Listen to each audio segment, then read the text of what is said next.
Okay, Hey, all right. we're back. It's How long has it been? A month. Okay. But we had the holiday season and, the new year and getting ready for NAMM. There's a lot going on here at the PPPers. That's right. The triple Ps. Triple P. We are The P pushers. the pedal. That's what it says. I see it. This is the Pedal Pushers Podcast. What Hey. episode is this? Okay. Do you know? 21, I think? Or 20? Is that what it is? Maybe. They're not on. I don't do well. that on here. It's fine. I used to do that all the time, episode blank, but I don't do that on our thing. I only do it on the Yeah. Logic file, so I can keep them in Yeah. some sort of order. But It's 20 or 21. I'm something like Zach. that. I'm Matthew. Hello. He's Hello. telling me. Hello. Hello. I'm still learning how to do this. Yeah, 20 episodes in. it's awkward. It's It just, is. you It know. is a little awkward. So Yeah. before we get started, Mhm. you put on here, which is great, to like the video, Yes. subscribe to YouTube, subscribe on your podcast listening Yes. platform. Send it to your friends. Send it to your Yeah. enemies. Send it to your dog. That's right. They all have accounts somewhere. The, So the algorithm doesn't lie. that's right. So So what are we going to talk about? It's a brand new year. well, There's ripe for topics. it's so ripe. Ripe for topics. But what do you want to talk about today? Well, we were going to cover our New Gear's resolutions. New Gear's resolution that rolls off the tongue. I'm I'm sure. Yeah, go ahead. Well, I've adopted carrying a notepad with me everywhere I go. Yeah, you're a It's notepad. part of my person now. You're a notepad man.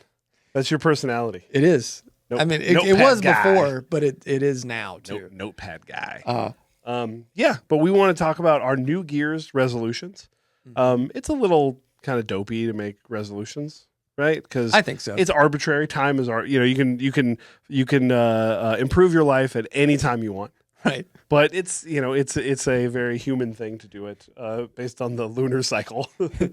Anytime someone the- says anything about time being but a window, I just think about the line of in Ghostbusters 2. Yeah. Like his last words before his head died was, which I really think But I think it'd be fun for us to talk a little bit about like what are the things we want to accomplish with our guitar playing and gear in 2024, and then encourage everybody to leave comments about what theirs are. yes. Very exciting. But first, I want to talk a little recap of 2023 for Mythos. Yeah. No, we kind of did this on the last one of Live- the last live streams. Yes. Which we do every Friday, or try to do every Friday on the YouTube channel. Yes, but I don't know how much the crossover is. Does everybody watch all the shows? I think so.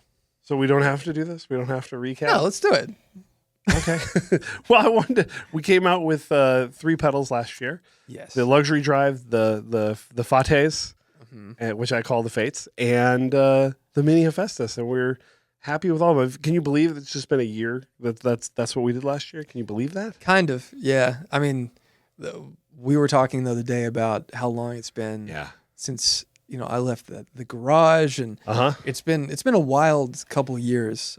Years kind of they move a lot faster than you can ever anticipate when you get to our age and are as busy as we are. So You are running a business. You have a child, a family. It's the time means nothing. yeah, it really does.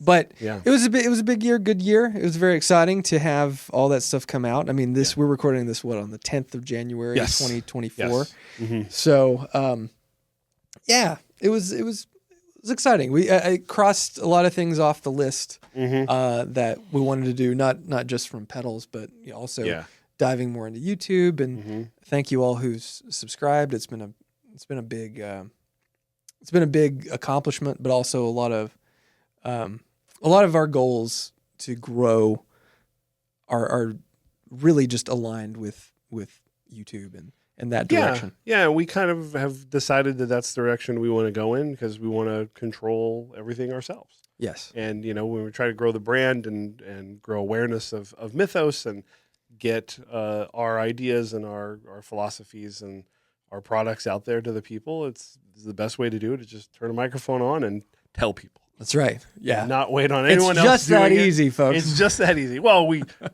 do have the gift of gab. That is helpful that you and I can talk to a wall.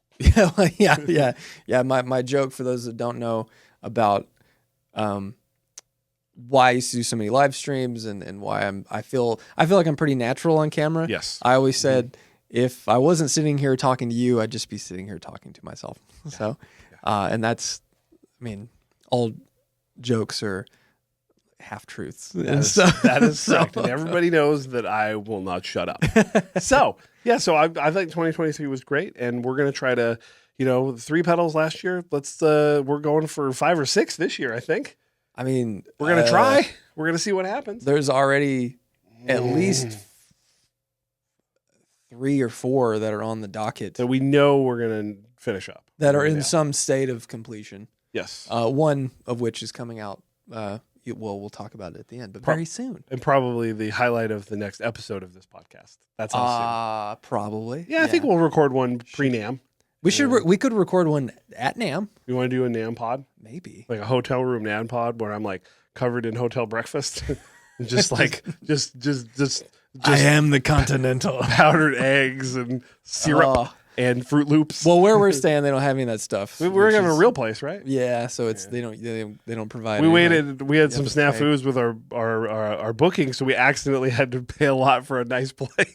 Well, we didn't have. I mean, like. Well, it was just it made sense. So yeah, I mean, we could tell a real quick story before we get into the new gear resolutions. Mm-hmm. Basically, I tried to book everything through the NAMM people. Mm-hmm.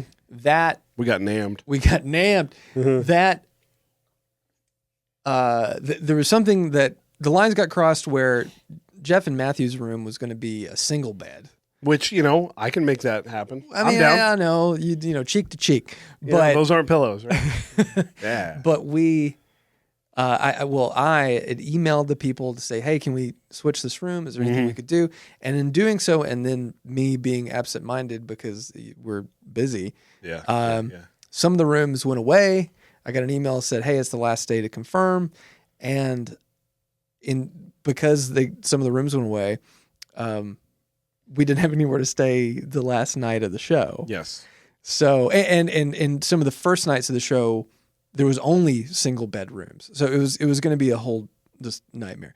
So we ended up, there were plenty of other hotels available, but they were just further away, and we would have had to walk or Uber every day. Mm-hmm. And while ultimately that would have been cheaper than going to the nicer hotel that I ended up picking, I just didn't feel like dealing with that. I thought you just wanted me to have a nice, healthy breakfast every day. Well, so we can have a great show. There's a little nice restaurants around there, so we can do that. Yeah. It's going to be much. We're going to have an intense negotiation for my food per diem before we go to NAMM. Yeah, I know. You're sitting there going like, man, anybody that's ever employed me knows that this is these are the things that you got to really think about when you're doing your budget for any event. I should just bring an envelope of money and then parse that out throughout the day and then throw it up in the air, and whoever gets what, like you and Jeff, like dive and put you in one of those tornado, like the air things that spin the dollars around. I'm ready. And anyway, new Gear's resolution. Okay, well, this was your idea. So what you get started? Well, what I wanted to do was, like any self-respecting guitarist, I want to get better. And I want to get more stuff, right? That's what it's all about. Get stuff, get good. That's right. So I wanted to kind of organize my thoughts on what my goals for 2024 would be. And I thought it would be great for us to talk about it. So I'll start off. My first one, which I've already bugged you about, is to practice my feel. That's right. Because I am a hammer. You got the power fist. As I say, I play guitar like I have 2 drumsticks in my hands. That's literally how it sounds. And I'm trying to learn how to play with feel. And so I went to you and Jeff and I said, help me out, boys. Teach me some stuff that I can do to help sort of calm me down and learn how to play with feel, because I've got really nice gear and I want to get some of those more tones out of it than I'm getting, because the tones I'm getting are very specific. Very Matthew, but I want to expand my repertoire. Yeah, when you hit super hard. Yes. Explain that to the people. Well, and this is a discussion I had with Rhett, because Rhett plays really hard. He does. And there's a ceiling that you kind of hit. And if you're always there, then not that everything's one note, but like that's the sound. And the subtleties and the variations that occur in guitar and your own playing get subdued and muted to where it's just like it's kind of like playing a piano that has no like touch sensitivity. It's just like note, note, note, note, note, note, note, and not any sort of the amount of expression gets subdued. Yeah, but we're working on it. And what are I could tell them what you told me, but you're here. So tell the people what you recommend to help me learn how to play with more feel. Well, I think being very conscious of how you're attacking the string. One thing that we did is we sat and watched you play, and I said, play lighter. Now play lighter. Yeah. Now play lighter. And then I said, use your fingers. Don't use a pick. Okay. And also one thing that I did early on to really calm me down in the very beginning of, not the beginning, but like earlier in my guitar journey, is I started using thinner picks because it forces you, at least for me, to choke up on the pick. And you have to be, you're way more aware of your right hand when you're using a thinner pick. No, that makes a lot of sense. I think that's really going to help me. But I think, thinking about it more in terms of like slowing things down and just being more conscious of my right hand, especially when you kept saying lighter, and I'm like, okay, and you're like, no, lighter. Yeah. No, lighter, because it's like you just, I was born in the right hand, born and baptized with James Hetfield's right hand, and you have this like, there's this, like a certain percussiveness, like I'm trying to play drums while I'm playing guitar. Like I joke about it, but it's truly what I'm trying to do. I'm trying to get out of that. So I like the thin pick idea. I like that. That's going well so far. Yeah. And then just like thinking about picking lighter no matter what. Like, okay, I'm going to do it, and then now I'm going to try to do it lighter. Yeah. And some of the things that I've done, like back in the day when I started really diving in, because there was like a moment, because I think a lot of us go through this where you start learning the guitar, you learn the fundamentals, and you get that the basic toolbox built up in your mind and in your muscles. And then as I started learning more scales and how to integrate things that I already knew the riffs and the sounds, but I didn't know how to connect them. When I started learning how to connect them, then one of the things that I started doing very consciously was I would say to myself, okay, I'm going to do this where if I'm improvising, I'm only going to string skip, or I'm going to play every other note's going to be a different dynamic. And I would just do that in practice. And when you start getting that into routine, then you can kind of utilize it more. And I don't feel like I'm, by any means a great teacher or have enough skill set to say, these are the things you do. It's just the stuff that I've kind of picked up. Yeah, I've done myself over. But I've been playing it. This will be my 25th year playing guitar this year. Yeah, which is crazy. It is crazy. But also, and the other thing that you kind of, it's obviously you can sit here, you can watch me play, and if you can, sort of see the things that I could improve on by watching me, then that makes you a good teacher, I think. Right. Because you can watch, you can say, I can understand what you're doing, and here are the other things. The other thing that you mentioned was upstrokes. Yes, well, obviously, like you can play upstrokes, Mac. It's okay. So I'm working on that. Not even thinking about it, because like I swear to God, like you just when you think in your head, I got to play downstrokes for speed and punch and tenacity, then you approach everything the same way. Well, that's how I learned how to play a lot of stuff that probably either sounds way better when you play upstrokes, but you don't learn how to play it that way because you learned how to play a certain way. Yeah. The other thing that you mentioned to me was like doing my vibrato and bending on time. Oh, with the metronome. With the metronome, so you can kind of feel that out and kind of slow things down and think about it. And I've already put some stuff into my playing that's been really neat so far since I've done that. Yeah, it forces you to listen more, like when you're bending a note in time. Yeah, because not only are you having to stay in time, but also you're having to really pay attention to pitch, because if you know that I have this, if you're playing at a beat like about that fast, then you know how fast you need to get your finger up and down to get in that sort of thing under your hands is a big deal. So that's great so far. We're 10 days in, and I've already feel like I'm improving my guitar playing. Man, well, don't stop. I'm not going to stop. I got a lot more of a list here. What do you got? Did you write some down? I did. Hey, all right. What's your first one on your list? Play gigs. Yeah, that's my last one. Okay. I was building towards that, but we can get into that right now. My last one's pretty cool. Is it cool? Yeah. But we'll see. Yeah, play gig. I mean, that's the big dog, right? Yeah. And you've got a gig booked. Well, yeah. I mean, I'm sitting in with on the 16th of February at the Underdog in Nashville. Yeah. Corey Congilio is having a birthday bash thing, and Corey plays at the Underdog all the time, but he's asking people to come play. I don't know who else is going. I assume Robert Baker, RJ, the standard, the local yokels of the East Nashville Guitar Club. Yeah, or just the scene. These guitar nerds that all hang out together. But yeah, I'm going to get up there and play and sing a couple ZZ Top songs. He's like, you have to do ZZ Top. I was like, okay. Yeah. So I'm excited about it. I've got to learn the entirety of some of these songs. Because so I'm going to play Cheap Sunglasses and Just Got Paid. Okay. And like I know those songs, but I don't know the ending. Because the ending of Cheap Sunglasses has a lot of cool stuff. It's one of my favorite song endings ever. Yeah, actually, I love it.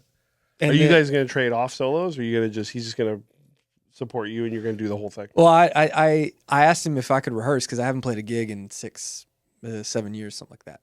So I'm going to go to one of their rehearsals and we'll figure it out. But I assume we'll trade off because there's enough. There's like 3 main solos on Cheap Sunglasses. Yeah, I was listening to it last night. So. Yeah, and I was like, oh yeah, okay, Zach, here, and then they play a solo, and they come back, play solo, and then there's the Bride Out solo. Yeah, so I figure we can just like trade off, and then just got paid. There's enough room to. There's do enough anything. to do. You can keep going, play that song as long as you want. Yeah, so I think the only thing is I'll have to take my Les Paul. Yes, I can't. I shouldn't show up with the Kirk Hammett guitar. Honestly, that'd be fucking awesome. People would go, what? Yeah, just, this was more of a Mario yell. Yeah. I'd like it too if you just brought that and then you still sounded like you playing Billy. It will. And that's the fun part is that it would be fine. I play that guitar all the time at home, not playing Metallica stuff. Sure. And it's just a good sounding guitar. I really like the Bone Breaker pickups. But I hope to do Bone Breaker. I hope to do some more gigs anyway. Morgan really would like to play. Man, that'd be awesome to see. Yeah, she wants to play music so bad because it's been so long for her as well. Because I think the last gig I played, she sang at. So okay. But yeah, that's my first one. Cool. Sorry it messed up your last one. No, it's fine. I also would like to play a gig, but I suck.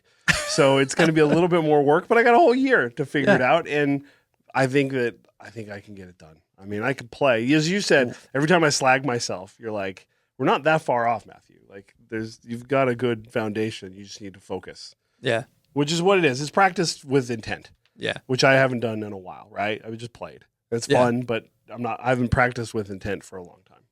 And if I do that, maybe someone will let me play a song and then kick me off stage. Well, hopefully we'll have some sort of Mythos event. Ooh. And we can get up there. We'll have and have a great time. A jam, and we can, play Orion or something. I'm in. I'll do the bass solo. Yeah. There you go. All right, number 2 for me. Yeah. Learn to love clean tone. Ooh. So it kind of goes hand in hand with playing with feel, is embracing that you can play clean guitar. I know. What? What a novel concept. Which, is something that I've struggled with. I want to play loud, play aggressively. You can play loud and clean. Yeah, that is what I want to do, is play loud it's time and clean. for a twin, ladies and gentlemen. Ooh, maybe a little too much. But I got my California Tweed, and I can get that thing nice and loud with, a nice clean tone. And I've really enjoyed it so far, especially with my Castadoso, with those pickups. It sounds really good. Play that, put a little bit of delay on there, a little bit of chorus, and I'm like, I could do this. I could do this. I could get there. The real test is if you can play loud and clean without any reverb or echo or anything. Whoa! Okay, well, that's 2025. Let me. I'm not. Even I don't like that. I don't want to slather it too much, but I need you gotta give me a little bit dry as a bone up there. You just get that Keeley compressor. I do have that Keeley compressor, yeah. But it's the same thing. It's like I want to practice with intent, meaning that I'm gonna play clean, and I'm gonna practice all my feel stuff in that context to sort of bring bring some nuance and something new to my playing, and I think it'll be good because getting better is a good thing. Yeah, I think playing clean and getting used to that. Yeah, I mean, adding subtlety to your right hand. Yes, is the best thing for when you're playing clean, because hitting really hard with a clean amp is just like it's getting hit. And that's what I mean by like them going hand in hand. Is there's a reason why I haven't really done it very much, is because I'm such a blunt force instrument, right? That it's never really sounded good, and so I want to kind of go like, oh wait, that sounds really good. I wonder what the output on those Castadosa pickups are. I don't know. Yeah. They seem pretty low. They do seem pretty low, which I like, and I think the pickups sound really good. Yeah, they do. Guitar. They sound great, and I've sort of embraced that because I got lower output ones in my special, and then I got that, and I'm like, oh, that's where I think the Castadosa is probably way lower than the special. The PRS. Yeah, I think they are. Yeah, because like I know they're low turn, but that's low turn in context of PRS. Yeah, I think. Yeah, like I mean I can't remember. I measured my low turns when I took them out of my 594. Yeah, and they were in like 8-ish. Yeah. But I don't know. Those Castadosa pickups have a nice clarity and string to string balance. Not that the special doesn't, but it's a different. It's more single coily, more powerful Telecaster like, as opposed to traditional. And that's what I really like, and I think that's helped me sort of kind of say like, oh, I've already been playing pretty loud. Hey, there you go. Buy one. We got to tell people how to have highstrungmerch.com. Excuse me. But just playing that guitar so far has led me to say, okay, I can hear it. Now I've got to go down that road. Yeah. Versus kind of never really kind of stumbling upon anything that made sense to me based on my previous gear. It was just, slam dancing. Man, playing loud and clean. Because it's the one thing to play clean quietly. Yes, that's boring. Yeah, but I mean, like it's fine. Like I feel like that's a little bit more forgiving. But playing clean loud. No, I'm not talking like gig loud. I'm not talking like 100-watt Marshall set clean loud. I'm just talking just playing it like with some actual volume. Yeah. It's a whole different experience. And I think that those things reducing, honestly, to circle back with your first point, like reducing how much reverb, reducing how much echo and modulation when you are practicing, so you're actually listening to what you're doing, is a big part of getting better. And it's something that really dawned on me when I got my first boutique amp. I got my first Dr. Z, and it didn't have reverb. It was dry as a bone, and it just made me. It was like, you have to play better. Yeah. And it really helped. There you go. I contribute a lot of my guitar advancement as a player to that Dr. Z Maz amp I had. There you go. Which is cool. Thanks, Dr. Z. Yeah, the doctor is in. All right, what's number 2 for you, man? Finally build my pedal board and use it. I know that we've done a video about it. Oh. But to be fair, it takes me a long time to finish projects. I start a lot of projects. Well, I mean, to be fair, you have work projects that have to get done so we can eat. So you got to weave those into those ones, right? I mean, that's important. So and I'm a very patient person when it comes to stuff that's for me. So I wasn't in a huge rush, but I'm really excited to get this thing put together. Yeah. We've got the all the parts save for the cables and the gig rig, which that's April, I think, is when it's supposed to arrive. It's a little bit. It's a long way. It's going to be fast, but it's okay, because we got NAMM coming up, so it's going to be February. No time. February, shortest month of the year, and then you got a month to go. Yeah, look at that. Look at it. We're almost there. I know, but I want to use it. I think that's the thing. I need to commit to having it in here and taking it home. Yes. And using it. I mean, that's obviously that is on my list as well. Yeah. Is finish my big boy pedal board. We should have consulted before we started talking. No, that's fine, because we can jump around and I can get to my other one. But the idea is that like I want something that focuses me. Because if I'm learning how to play with feel and I'm learning to love my clean tone, I want to have the board sort of, dialed in. So then, when I'm practicing, it's like it's consistent, right? And when I'm playing, it's consistent. Not like, well, what pedals do I have at home? What do I have at the shop? What am I plugging into? What's the amp? How loud can I get? I'm trying to streamline all that stuff so I can get directly to my sound. And I feel like I've got the amp and I've got the guitar now. So get the pedal board dialed in, and we're done. So it's huge on my list. I'm just waiting for my HX1. And it might be here today. And when that comes in, we're ready to start putting that thing together. So you'll be seeing probably some reels of me and Pops in the garage. Yeah, getting after it. I got to order the cables too. I've not ordered the cables. I've written down what I need to order, but I've not ordered them yet. Are you gonna make them? Nope. We're getting the Ernie balls. I don't think they're gonna be. Well, see, my only problem with Ernie balls. What? And this is just in the making a board like what you're gonna make, because you're gonna have you've got the Quartermaster. I got the Quartermaster 8. Yeah. Thank you, Daniel Steinhardt, for the great deal on all that stuff. Mm-hmm. They didn't give it to us. We did buy it. We paid for that. But you're gonna need longer cables to get everywhere you got to go. Yeah. And the downside of the Ernie Ball cables is not that I don't have any problem with their form or their function. You can't buy just like long ones. Yeah. You can get the little shorties, like the 3-inchers, and then the multi-pack, which has like medium or short, medium, long. So I feel like you're going to end up paying probably a lot more to get the length of cable that I want. We might just need to make them. Yeah, I'll have to look and see what I can do. Because I think once you see your layout, since everything's so they don't make like I can't buy a 3-pack of like the 12-inch or the 24-inch. Did Aereo makes a similar flat plug that's nice. Because that's what I need. I think I measured it out, and I need like something like 12 inch and then 12 24-inch. Yeah, I mean, honestly, we may just need to hit up Gil at Divine Noise, and because he'll hook it up and he can make some really nice patch cables. Okay. Or something, because that's another one of the other things too. Okay. Is since and this is something that we all have to consider when we're making pedal boards. Not to rehash one of the last episodes, but I think on mine I'm going to need straight coming out of the switcher in the back, and then most of the pedals I'll probably have right angle. Oh, I see what you're saying. So straight to right, which you can't get with the Ernie Ball. It's all angled. It's all angled, all right angle. Yeah. So I don't know, but I mean that's the journey you take. I feel like doing it right means planning, and then executing 100%. Once. Yes. So you don't lose your shirt spending, Well, we had a bunch of Pops had a bunch of those Ernie Balls.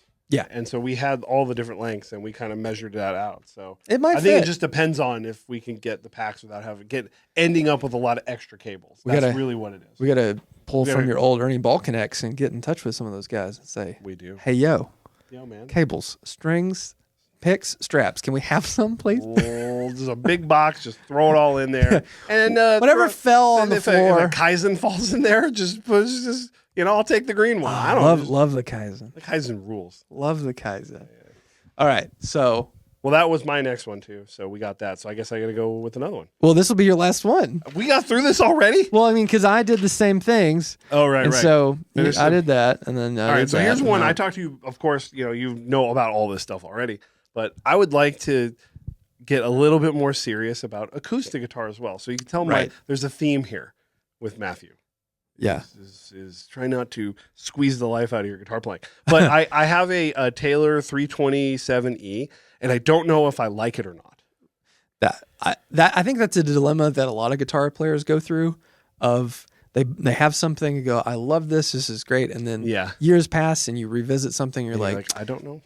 Why did I buy this? And I think my problem is that I bought it in like April of 2020 with my Daddy Trump money, when they sent out $1,200 to everybody.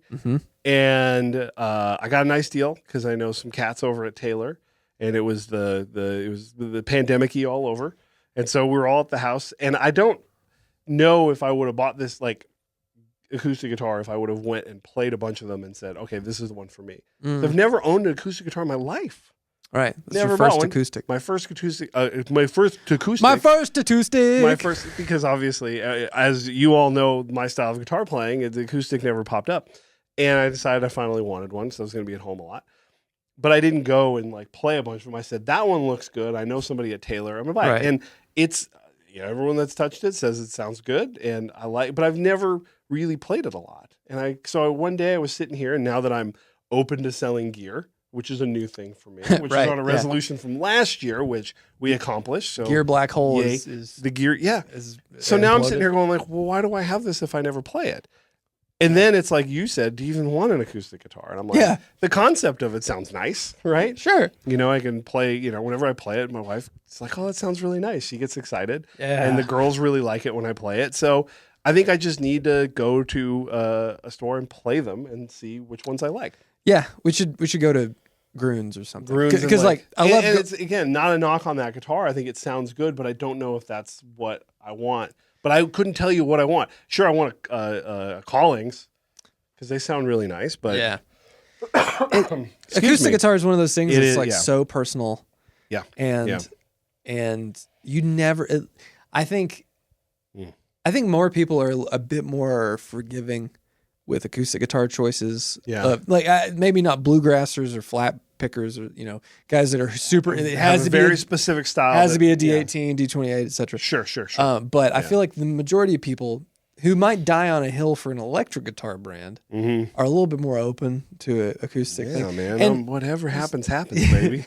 And there's so many great options. But yeah, I feel like acoustic, you just have to play to know what you like. And even still, I've played a lot of versions of the same guitar. Yeah. And sometimes you'll just find some random one that's the same. Saying on paper they're exactly the same. Sure. And it's like that's the one. And that is something that I understand even better now. And I should have known that and done that. But when I bought the guitar, it wasn't really possible. I mean, some stores still haven't really opened up. Appointment only. But I think I'd like to get in. I'd like to find out. Is it the guitar that I have, which is nice, but it's just not hitting where I want it to hit? Or is it me and I'm just like not a good acoustic guitar player and I need to get better at it? But then same result, which is let me find the guitar that's going to help me get better, that it is comfortable for me to play, and then I'll and then we go from there. Yeah. So that's kind of where we're at. I need to bring in my vintage acoustic because I've had many acoustics. You have J45? J50. J50. So it's the same thing, only blonde. Mm-hmm. One time at Carter Drink, there was a guy that was asking me what was the difference between like a J35 and a J45 and a J50. And I was like, well, when the J35 came out, it was $35. And when the J45 came out, it was $45. And when the J50 came out, it was $50. It's a great bit. And it's entirely true. I love it. And I was he got really confused, and then I said, well, it's the same thing as a J50. It just came out earlier. It's basically the same guitar. And he got really mad. Didn't like that. Do you think you were messing with him? Yeah. I was like, no, it's I don't know what else. I mean, there may be some more subtle things with like where the bracing is and stuff. Yeah. But for, the majority. But the J45, J50, those sort of guitars are some of my favorites. Because when they're made well, I think they're the more mellow dreadnought style guitar. And it never dawned on me until I had one why so many musicians in the 60s and stuff chose Gibson as their accompaniment guitar, the guitar they played with when they sang. Yeah. Like, you think about Paul McCartney, he was playing an Epiphone, which was, Gibson. And they all have this kind of like a little bit more mellow sound, but it kind of sits under a vocal a little better, in my opinion. So, like, if you want to sing with stuff, maybe that's the route. But I don't know. Man, no. Is your singing chops on here on your list? That's 2028. Okay. We got to get, I would love that. Never learned how to sing and play at the same time because. You can't sing and play at the same time? No. Oh, we gotta do that. I never really learned. It's just like I can't sing, so like I didn't think I would learn to sing and play guitar because these pipes ain't sweet. This is not happening over here. So But anyway, we'll find you an acoustic, and I think that would be cool. The beauty of acoustic is there's so many different ones that like, even nowadays you can get for like not crazy money that sound really good. Yeah. It's everything now. But except you have to get Mythos pedals. I mean, you have to get Mythos pedals. I look forward to everyone messaging me saying, I'm selling my acoustic. Yeah. Every time, I love everybody, but every time I mention any guitar on here, I get messages from people saying, "I got one. You want to buy it? You want to buy it? And I'm like, trade for some Mythos pedal." But yeah, I got to buy him first. He could trade for Mythos. I got to buy him from Zach if I'm going to trade him. What's your last one on the list? I've only done 2. Oh, right. We just keep going, huh? Yeah. Well, yours are all mine. Well, they were. Yeah. All right. What's next on yours? Practice at home. Ooh, that's a really good. This is a subtle one for me and Jeff as well. Yeah. I mean, I don't take much time to practice at home. I don't have much time, but it's something that now that my son's a bit older, he's starting to get more into it when I play guitar. Cool. Because for a long time he just complained and would say it's too loud, Dad, or So if I can get like 30 minutes to an hour a week. Yes. I think I'll be doing pretty good. But I just want to start playing guitar at home because I have like all my best stuff is at home. I know. And like I want to just play it. Yeah. So that's a big goal. Yeah. And I want Morgan to she wants to learn piano because she kind of knows she wants to do that and she wants to play more. And so like I'm not a big fan of sitting and just learning songs and playing them. Like whenever Morgan and I, before we had a kid, we would just learn songs and play them. But it was never my favorite thing. Yeah. And we wrote a bunch of songs together and stuff, but we both have very different processes to the point to where we would like really butt heads a lot. Yeah. Sometimes, I mean, that's just a spouse thing. Like you don't. Yeah. Sometimes you just have a hard time working together on certain stuff that's important to you. But I'm hoping this year, because Graham's going to be 6 soon. Yes. He's much better at playing alone and not on a television or on a video game console. He can just like go play and pretend that we'll have more time for us to do just the stuff we want to do alone. So that's a big thing. That's a great. It's not the biggest thing on my list, but it's pretty big. It's a big thing because I think that we went through all mine. Oh, all yours are done. Well, yeah, because I had 2 of them were mine, and then 3 of them were on your list as well. So that's cool. Practice at home, I think, is like, I know that we had an episode about this. We talked about dad life and all that. Yeah. I mean, there's probably people go like, "What do you mean practice at home?" It's like we have the ability to practice or at least play at work. Yeah. A little bit, which is nice, and so it's. I think that's the playing at home one is probably a good resolution for everybody. Yeah. Because most people probably don't even get a chance to play guitar at work. Yeah. Which we get to, which is really nice. But yeah, I think that's part of why I want it, tie it in with the pedal board and all that, is to have everything dialed in. So I've had a shifting setup at home to where sometimes I don't play very much. And like that's part of it why I bought the acoustic guitar, was thinking that I could play at home more, but then they're loud. You kind of annoy the shit out of your family when you're playing acoustic guitar if you're digging in. I never play acoustic guitar. Yeah.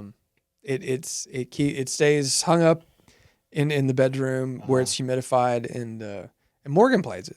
Okay. I never touch it. Sometimes I will, and she goes, "What's that?" I'm like, "It's an F, and then a C, and then maybe a G. I don't know." Yeah. But that's not part of your practice routine ever, is to play acoustic. I don't like acoustic guitar enough. Do you write? I know a lot of people try to write all the songs first on acoustic guitar. You don't do that either. No, I anytime I've written songs, I usually start with either lyrics, just as lyrics, or an idea, or about what a song I want it to be about, or it starts with a riff, and I'm like, I can play the same chords on electric guitar. There you go. So it's just I just have more fun, and I'm more comfortable, mainly because of my hand, playing an electric guitar. That makes sense. That makes sense. But yes, playing at home. Yeah. All right, you got 2 more? I do have 2 more. I love it. Next one is build my guitar. Yay! So we have a bunch of parts back there. Yeah. And at some point, I'm going to I have to drill holes in the neck. Yes. Which is terrifying to me. And put it together, and we're gonna do everything. We're gonna finish it. We're gonna relic the hardware, probably relic the body. The body fits in the freezer here. Ooh. So we're gonna do the whole thing. I'm gonna try. I like it, yeah. And I want to finish that. I've never fully built a guitar. Not that I didn't cut these bodies and I didn't put in the necks or put in the frets. No, but you're gonna do enough at the end. Yeah. I mean, I'll be doing as much as some people do that run guitar companies. So, wah, wah. Yes. But what color? That I don't know. Because all the colors I really like Yeah. are the hardest colors to shoot at home. Okay. Or the DIY route of guitar finishing. Because I really want to make it gold. And kind of steal what Novo did, where it's like a green layer and then gold on top of that. So it has a little bit of that depth. And then if you pick it away, it kind of looks. Yeah. But I've been slowly, I'm working on, my next Proton pack slowly but surely. And in doing that, I've been acquiring a lot of tools for dinging, scratching, messing that thing up. Yeah. And I'm just going to try to, honestly, this is kind of my test bed for relicking stuff. So I'm going to apply a lot of that. And I honestly might do some of the other stuff I know how to do for relicking with paint washes for the guitar. Oh, okay. But there's a lot of things that I've been so absorbed in the prop building world, YouTube, not that I've made that much at all, but I've learned a lot about the things that people use to add rust and create age and stuff that I think I can apply it to a guitar and get a really convincing look. I'm excited to see it. Yeah. And then you hate it and strip it, and that's probably what's going to happen. Yeah, there's going to be a lot of like that'll be fine. naphtha, just like oh. Hey man, get me in on that. Give me a hit. All right, you got one more. I do have one more. We ran through all of mine. That's okay. They were so generic. They were on your list too. Well, that's fine. The last one. So, oh my gosh. For those paying attention at home, if you've been watching Dipped in Tone, our last guest was none other than Tom Murphy. And Tom mentioned on the show a little bit about it, what he hopes the next big Les Paul replica project that they get to do is Pearly Gates. Pearly. They did Greenie. Pearly. Greenie's awesome. I really was impressed with the replica of Greenie. And the first thing I thought of is if they do a Pearly, you're going to find a way. I have to get it. And so if they announce it, even if they don't, I might set up a Pearly fund? Pearly jar. Yeah. And just start Yeah. Putting a little bit back every now and again. Maybe if I sell like some random stuff and I don't have anything else I need, it's like, that's going to go in the Pearly jar. Maybe we put it in a CD. I don't know. That's a grown-up conversation to have. Oh. But I talk to Tom not super frequently, but pretty regular. Yeah.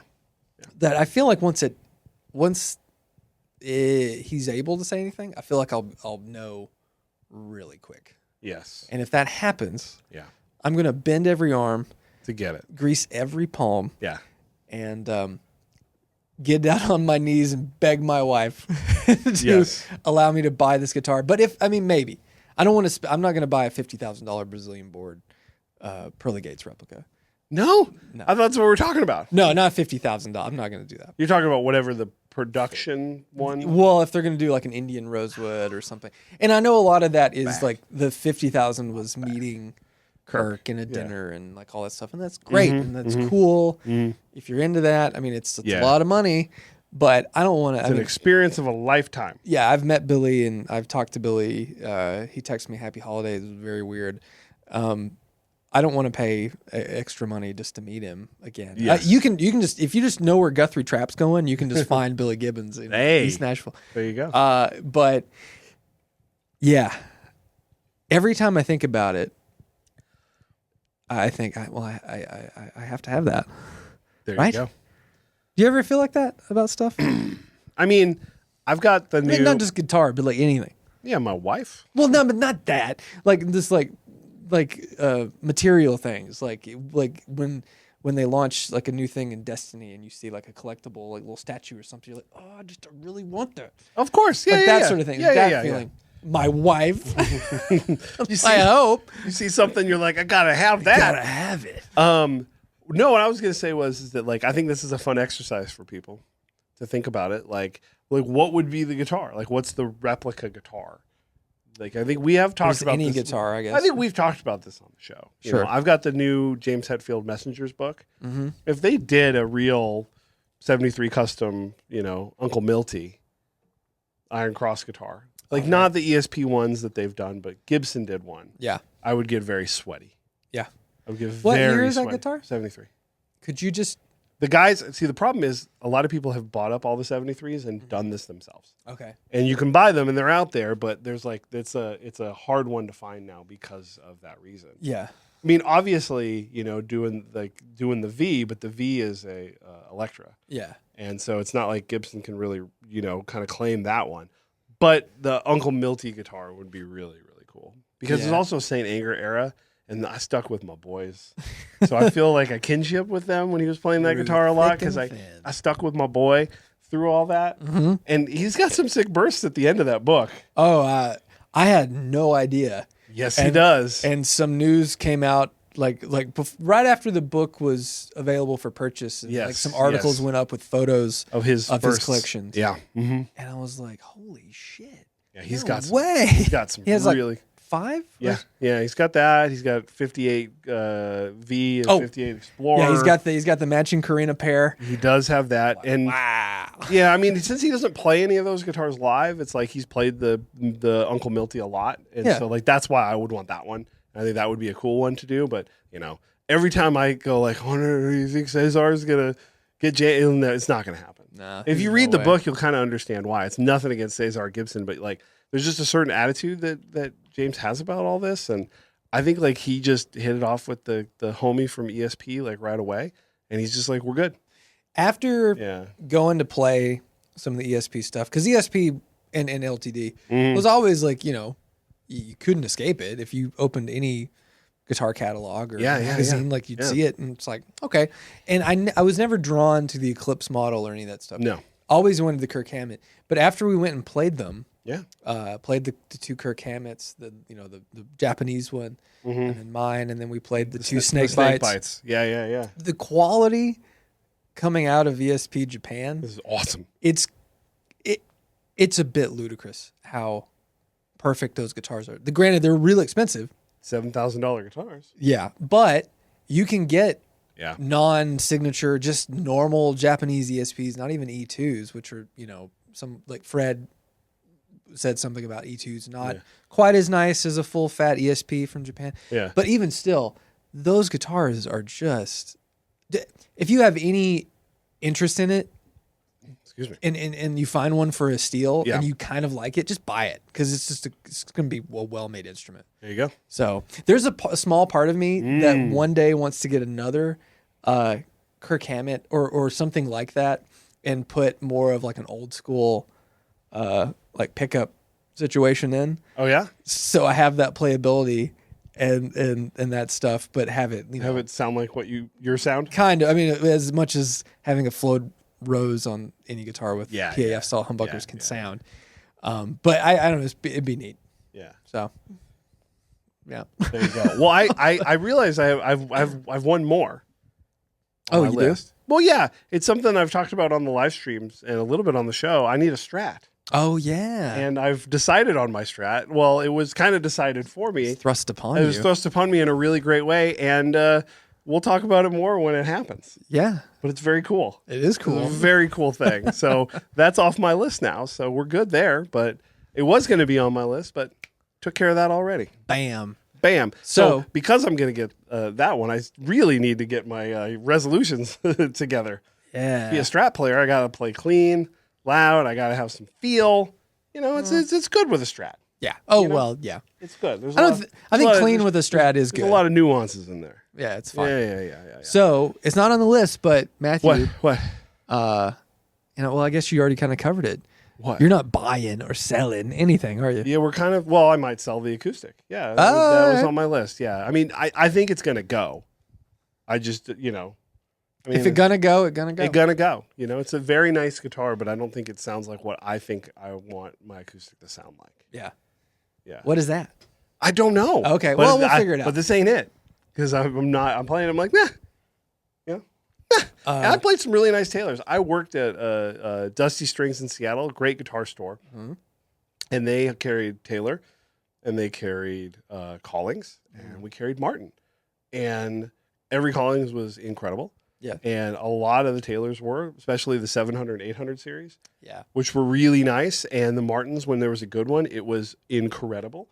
But you had to play them all. Yeah. Very Gibson-like in that sense. But it's like that, that was 8 years ago. I worked there in like 2015. And so I kind of like that, the acoustic stuff had faded from me when it comes to that.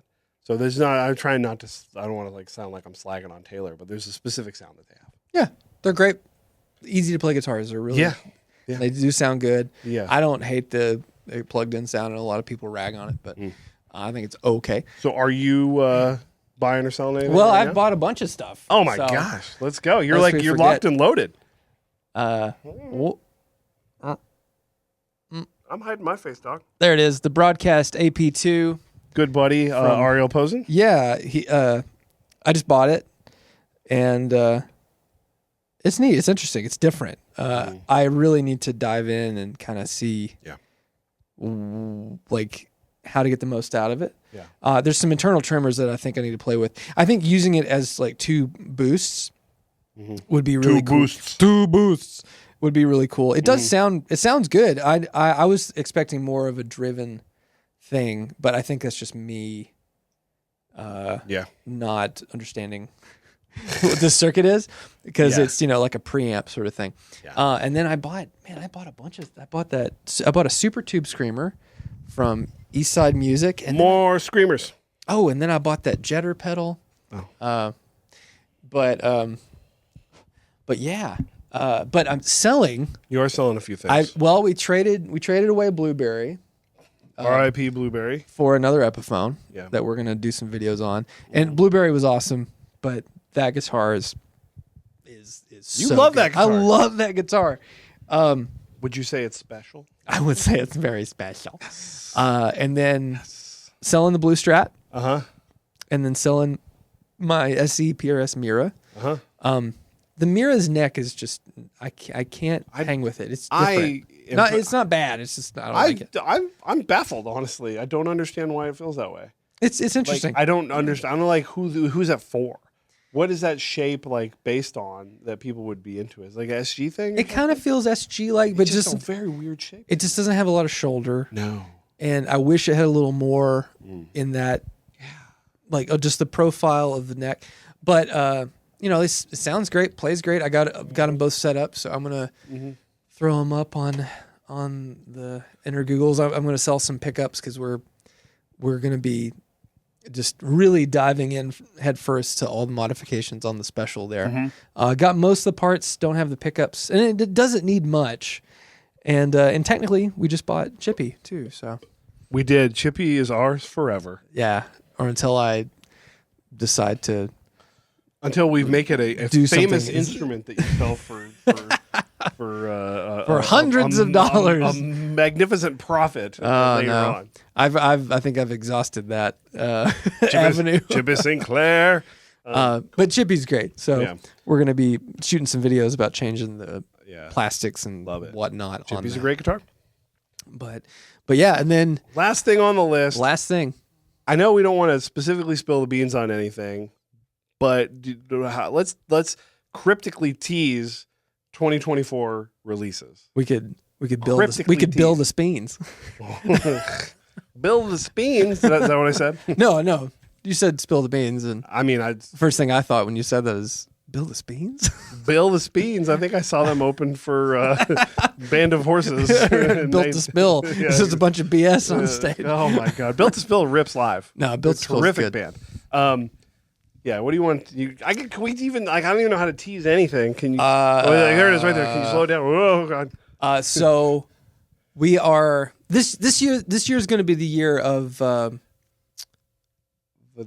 slight. Go big or go home. There it is. Go big or go home. In every aspect. We're gonna go big, actually, and go home. I'm tired. Yeah, I mean, like you think this is a big enclosure. Whoa. The only things that I would be willing to share, it's not even on here. Well, people have seen we've teased, you posted on the gram. People have seen the next pedal. They know that it's got a lot of knobbies. Oh yeah, that's right. Does it say on I there? didn't say anything on the back here. So there it is. Oh, twist them there's knobbies. A board prototype. Sounds good. Does sounds great. I love it. This is going to be a NAMM. Yes. You will be announced. You will be able to that see first. it. I don't know, like the week of, maybe. I don't know if we want to do it day of show. We'll see. Yeah, it'll be out. It'll be out there. But we got that guy, and then some other stuff. We're gonna take flight. Hopefully. Oh yeah. Take flight. That's something for you to think about. Well, and I do want to do. I've had in my brain, a kind of. Oh my God, who's calling me right now? Wild. Don't they know I'm recording a show? A wild update to the Positron Collider. Oh, Dad, It's my dad. I'm like, Dad, we're working. I'm trying to work here.